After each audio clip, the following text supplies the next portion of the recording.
right. It is back.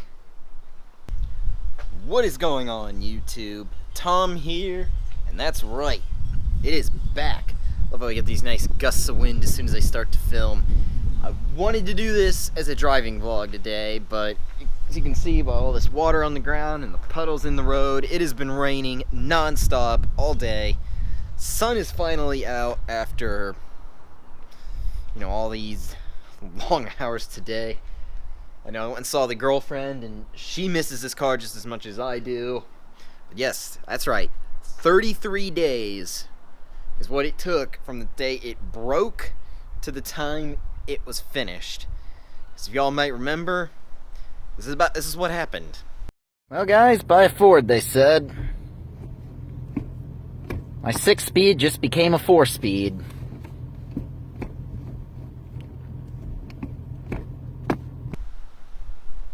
Yeah, it broke pretty badly.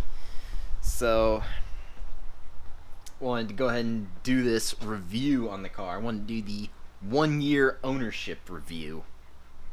Talking about really everything with this car. What it's been like to own, the goods, the bads.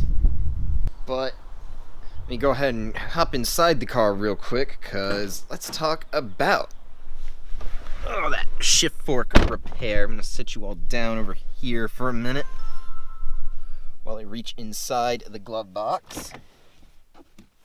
Alright, just had to find the right paper. Flip on a light here, my nice little reading light. So yes, I brought it in. Actually, no, this is... Actually, if y'all might remember, back in July of 18... Yeah, if y'all might remember, back in July, I had the problem where the car would not go into third gear. And it says here, customer states transmission grinds when shifting into third gear. Cause is the same thing. Road tested the vehicle with customer driving, heard a slight grind. As customer shifted from 2 to 3 in high RPM upon technician road testing the vehicle, could not get the vehicle to grind no matter what.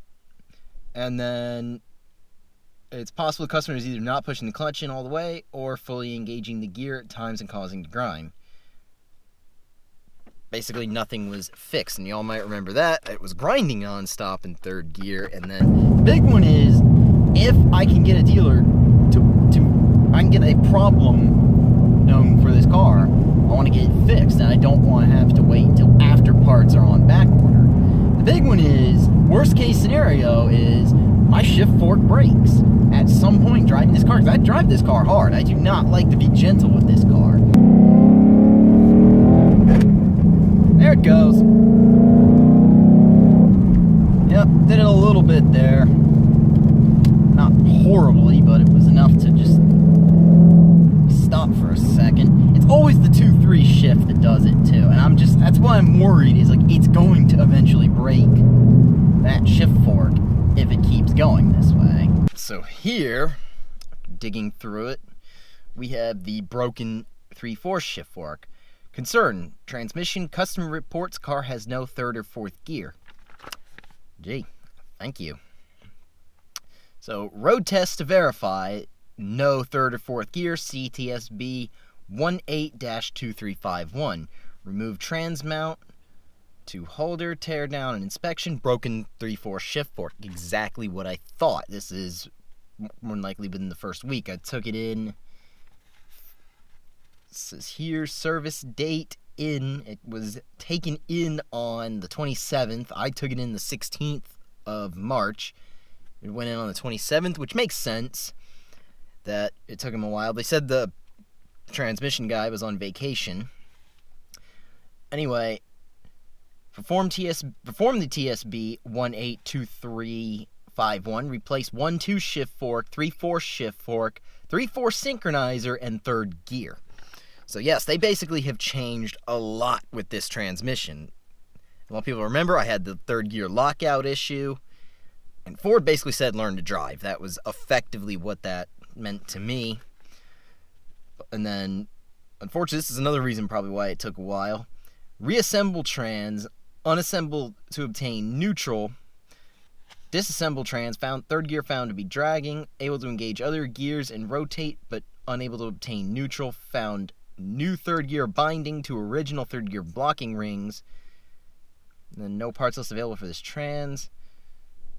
Contacted for part numbers, installed new third gear blocking rings and reassembled trans, neutral obtained, all gears smooth, shift operation smooth, refill trans, reinstall trans, bleed clutch system and road test okay. And there's a pretty extensive list here of the parts. It's the shift fork for third and fourth, the first, second, the gear, the synchronizer hub, and then down to all the bolts, grease, rings, all that. So yeah. So if you do buy a 2018 Mustang, a little bit of advice I'm going to give anybody who does decide to buy one. Buy one like mine where it has been fixed and there's documentation to prove it. Because quite honestly, knowing what I know now, I would not buy a brand new leftover 2018. I know some people are still talking about buying those. I would go ahead and buy a used one that for sure the part has broken and it's been fixed, because at this point it goes into third gear a lot better, and I'd love to show you all if the roads weren't wet right now. I'd love to go out and show you. But of course, while we're here inside, I actually wanted to talk about really the only other major issue, the second thing I've ever had. So inside here I have a plug here for my phone so I can do Android Auto. Well, of all things, the USB port, if y'all can see that, USB port that's connected, this is what Ford refers to as the smart USB, is one night I was leaving a car meet, I plug in my phone and I get around the corner, and usually I just plug it in and give it a minute and start driving and let Android Auto kick in, and usually it kicks in by then. I get a couple blocks away and I'm like, why is my music not playing? Android Auto had not kicked in at all yet. Okay, whatever. I pull over, check it, unplug the phone, plug it back in. Absolutely nothing. Okay, something's clearly strange. Phone's not charging, which is another big one. So I plug it into the second USB over here in front of the shifter, and it worked. Some very strange problem. So, of course, I immediately go and Google it, thinking, well, great, my USB just went out, and I'm going to have to get it replaced. I Googled it, and I couldn't find any consistent things on it. Basically, people said it's an intermittent problem, all this other stuff. So what I did, I actually reached down here, and it actually unplugs very easily. You just, reach behind here and pull on it. I don't really want to do it again, because I got stuff plugged in right now. I basically pulled it out looking for a part number. I go to search for it, couldn't find any information because this is a new part number. I plug it back in and it worked no problem, so more than likely a cord came loose. A lot of people report that's actually a very common issue with Fords. And I guess really the third issue, and this only ever happened one time as well, I was driving and I had, of course, the radio is going. I shift into reverse, the backup camera comes on like normal. Okay, not a problem. Go to put it in first, screen stays dark. I get where I need to go, turn the car off, and I get back in. The screen still won't come on, but it would go in reverse and the camera would come on, no problem.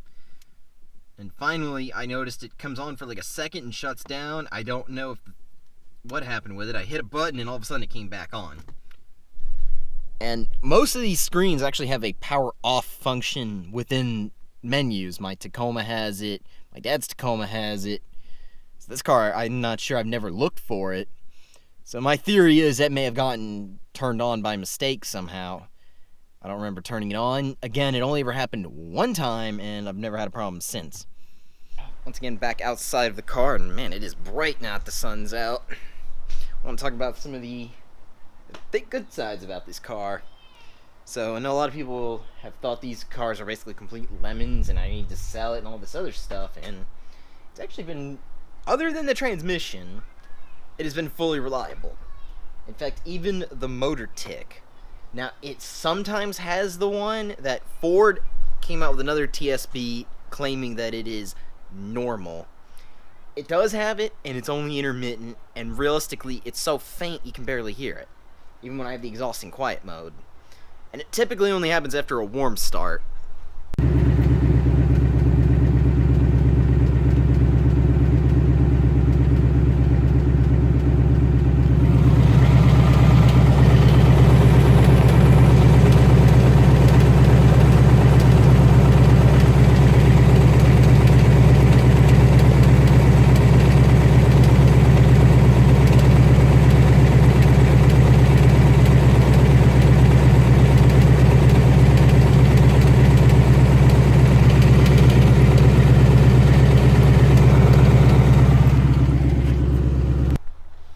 Usually, when I know what's going on, when I hear it, I let the car warm up and it goes away.